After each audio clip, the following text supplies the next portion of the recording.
Good morning बच्चों। आज मैं आपको एक्सरसाइज, कौन सी थी एक्सरसाइज बच्चों? 7.2 के लास्ट 3 क्वेश्चंस इस वीडियो लेक्चर में कवर करने वाला हूं। ज़रा देखें, इसमें क्वेश्चन नंबर 8 लिखा है if A and B are, भैया देखो यहाँ पे एक ए बी लाइन सेगमेंट ले लो। ए पॉइंट दिया -2 -2, बी कितना दिया है? बी आपको गिवन है 2, 4। तो कह रहा है if A and B are point are -2, -2 and 2, 4 respectively, find the coordinates of P such that A P is equal to. देखो बेटा, यहाँ पे आपको बीच में कोई पी पॉइंट लेना है। सच दैट किस प्रकार ये दिया गया है कि A P is equal to कितना दिया हुआ है? 3/7 AB। अब देखें जरा इसका क्या मतलब है वो आप लोग समझे। AP is equal to 3/7 AB, इसका मतलब ये हुआ कि AB के 7 टुकड़े किए जाएं। उन 7 टुकड़ों में 3 जो पार्ट हैं वो किसके पास हैं? AP के पास। तो आप बताओ, अगर 3 पार्ट AP के पास हैं तो यहाँ पे कितने पार्ट बचेंगे? आया समझ में? तो इस तरह से हमारा रेशियो क्या निकल के आया? 3:4। क्या निकल के आया? या तो ऐसे इसको सॉल्व करके यहाँ पे दिखा सकते हो। देखो कैसे, जैसे आपसे कहा गया AP कितना है? 3/7 AB। तो अगर मैं आपसे कहता PB कितना है तो आप कहते सर AB में AP माइनस कर दीजिए। क्यों भाई? गौर से देखो इधर बोर्ड की तरफ। PB अगर निकालना है तो क्या करोगे? पूरे AB में AP माइनस कर दोगे तो PB नहीं आ जाएगा। अब देखो, तो PB इक्वल टू क्या हो जाएगा यहाँ पे? AB -3/7 AB। यहाँ पे एलसीएम ले लो तो देखो क्या आ जाएगा, इधर कर देते हैं तो हो जाएगा PB इक्वल टू, एलसीएम लोगे कितना आएगा? 7। अब देखो क्या हो जाएगा, 7AB - 3AB, कुल मिला के ऐसा लग रहा है 4AB/7 आ गया कि नहीं? अब इसी का रेशियो निकालें तो देखो क्या हो जाएगा, AP/ कितना? PB इक्वल टू, AP की वैल्यू कितनी थी? 3/7 AB, और PB की वैल्यू निकल के आई 4AB/7। 7 कैंसिल, AB कैंसिल, तो क्या रेशियो आ गया? 3:4। आया कि नहीं आया? बोलो। तो इस तरह से AP और PB के बीच में रेशियो क्या आया? 3:4। मेरे ख्याल से आपके समझ में बात आ गई होगी। क्यों भाई? तो इस तरह से बेटा ये आप पहले रेशियो इसका निकाल लेना। अब आपको P के कोऑर्डिनेट्स निकालने हैं। इसको x, y मान लेना, इसको x1, इसको y1, इसको x2, इसको y2 ऐसे मान लेना। बड़ी आसानी के साथ इंटरनली इंटरसेक्टिंग पॉइंट के कोऑर्डिनेट्स का फॉर्मूला लगाएंगे। बताओ भाई, इंटरनली इंटरसेक्टिंग पॉइंट के कोऑर्डिनेट्स का फॉर्मूला क्या होता है? x, y इक्वल टू क्या होता है? m1 x2 plus m2 x1 upon m1 plus m2 gamma m1 y2 plus m2 y1 upon m1 plus m2। यही तो होगा, बोलो।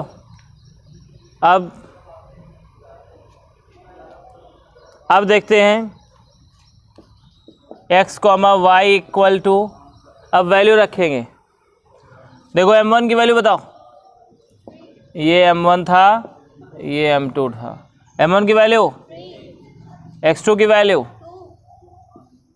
m2 की वैल्यू, m2 की वैल्यू 4, और x1 की वैल्यू अपान में m1 की वैल्यू, m2 की वैल्यू, ऐसे बोलो। m1 की वैल्यू y2 की वैल्यू, m2 की वैल्यू, y1 की वैल्यू अपान में 3 + 4, ऐसे। अब आगे देखें,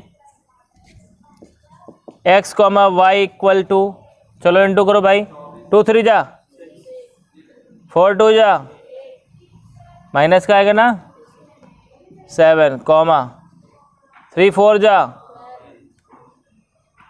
-4 2 जा अपान में 7। जरा गौर करो, तो यहाँ पे x, y इक्वल टू क्या आएगा, 6 घटा दे -8 में, -2/7, 12 में 8 घटाएं 4/7। इस तरह से आपका इंटरनली इंटरसेक्टिंग पॉइंट क्या आ जाएगा, -2/7, 4/7। समझ में आया बच्चों? अब आगे देखें, तो अब क्वेश्चन नंबर आते हैं 9 में। देखो 9 नंबर में क्या कह रहा है, find the coordinates of the points which divide the line segment joining A, B. देखिए बेटा फिर ऐसे ही बनाएं, यहाँ ए पॉइंट माने कितना दिया है, -2, 2, बी कितना दिया है 2, 8।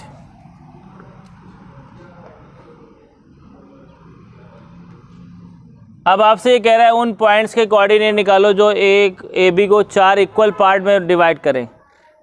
तो 4 इक्वल पार्ट में डिवाइड करना, तो ऐसे देखो, ये मान लेना ये P है, ये Q है, ये R है। तो ये देखिए AP, PQ और QR और RB, ये सब 4 पार्ट हो जाएंगे इसके, ठीक है, इक्वल पार्ट, मतलब ये सब इक्वल डिस्टेंस में रख ले, कोई दिक्कत? तो अब देखो यहाँ पे ऐसे लिखने के बाद थोड़ा सा दिमाग लगाना है। अब यही पॉइंट के कोऑर्डिनेट निकालना है, लिखेंगे फॉर पॉइंट P की बात करते हैं, P के लिए देखो x1 y1 x2 y2 वही रहेगा, बस m1 m2 में फ़र्क पड़ेगा। बताओ, यहाँ देखो, देखा जाए P के लिए अगर देखें तो एक हिस्सा आगे है और 3 हिस्से पीछे है कि नहीं। तो इसके लिए m1 की वैल्यू क्या हो जाएगी 1 और m2 की वैल्यू क्या आ जाएगी, जल्दी बताओ 3। इस तरह से क्या इंटरनली इंटरसेक्टिंग पॉइंट के कोऑर्डिनेट नहीं निकाले जा सकते बड़ी आसानी से। फार पॉइंट P क्या हो जाएगा, x, y इक्वल टू क्या हो जाएगा, m1 x2 plus m2 x1 upon m1 plus m2 m1 y2 plus m2 y1 upon m1 plus m2। इस तरह से नहीं कर पाओगे। अब देखो, तो ये हो जाएगा x, y equal to m1 की वैल्यू बोलें, x2 की, m2 की, x1 की -2 अपान में 1 + 3, m1 की, y2 की, m2 की 3 और y1 की 2 अपान में 1 + 3। नहीं आ रहा है समझ में? अब आगे देखो, तो x, y इक्वल टू क्या हो जाएगा, 2 1 जा 2 माइनस का 6 अपान में कितना 4, 8 1 जा 8 + 3 2 जा 6 अपान में 4। चलो भाई देखो, x, y इक्वल टू क्या हो जाएगा, 2 इसमें माइनस हो जाएगा -4/4, 8 और 6 कितना होता है 14/4।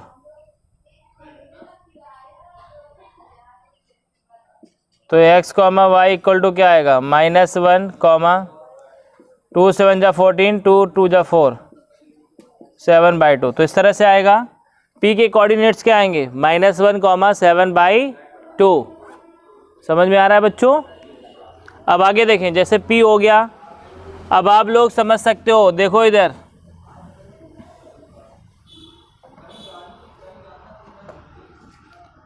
यहाँ पे लिखेंगे फॉर पॉइंट, इधर ध्यान दे, फॉर पॉइंट क्यू की बात करते हैं।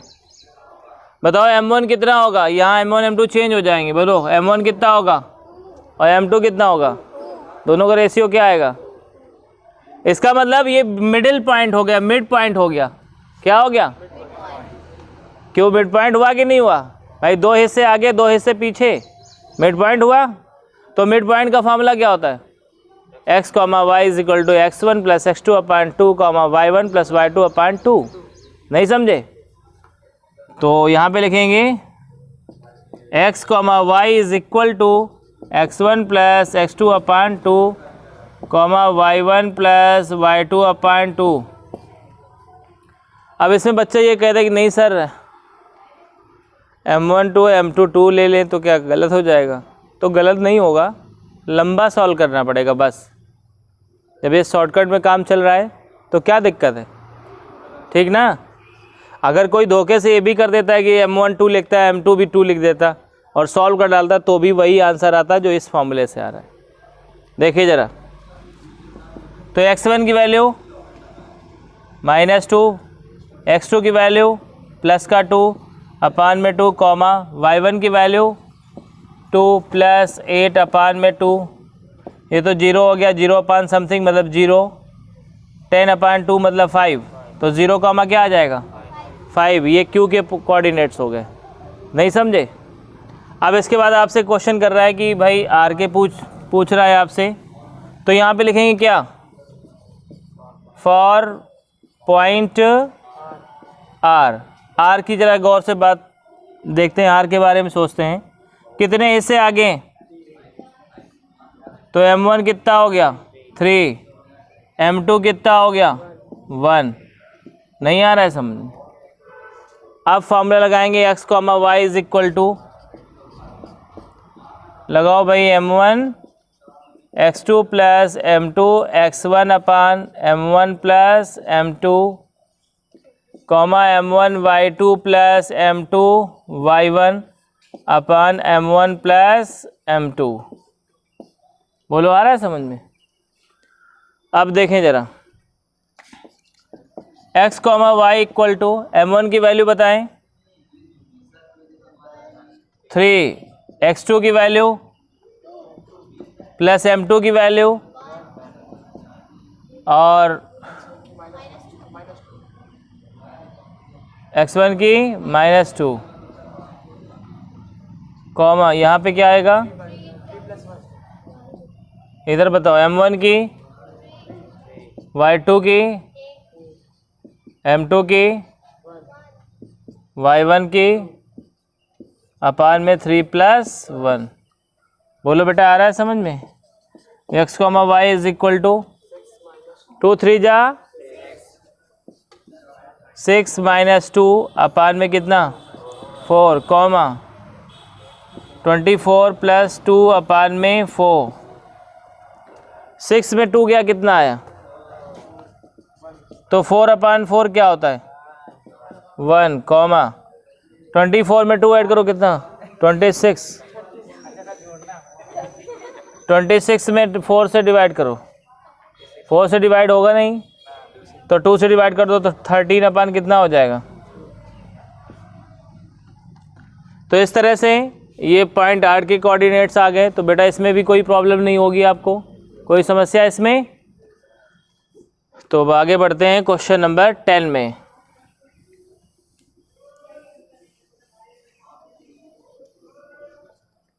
क्वेश्चन नंबर 10 का सॉल्यूशन देखें। लिखा है find the area of rhombus if its vertices are, बहुत आसान है। इधर देखिए बेटा, पहले आप क्या करें, एक रोम्बस बना लें।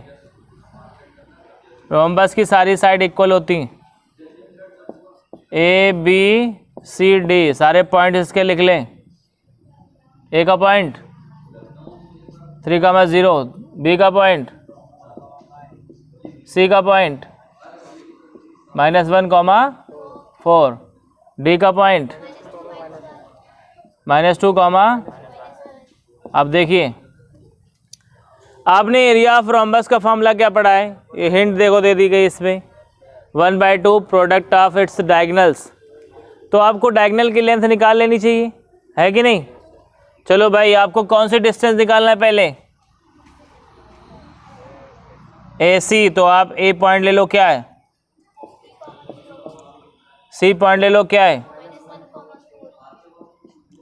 इसको x1, इसको y1, इसको x2, इसको y2। अब AC डिस्टेंस क्या हो जाएगी? AC डिस्टेंस अंडर रूट क्या होता है फॉर्मूला? x1 माइनस x2 का whole square plus y1 minus y2 का, यही होता है ना? आप ज़रा गौर करें, वैल्यू बोले जल्दी से। x1 की वैल्यू +1 हो जाएगा, एक माइनस का देखो यहाँ पे फॉर्मूले में, और एक ये माइनस माइनस क्या हो जाएगा? प्लस।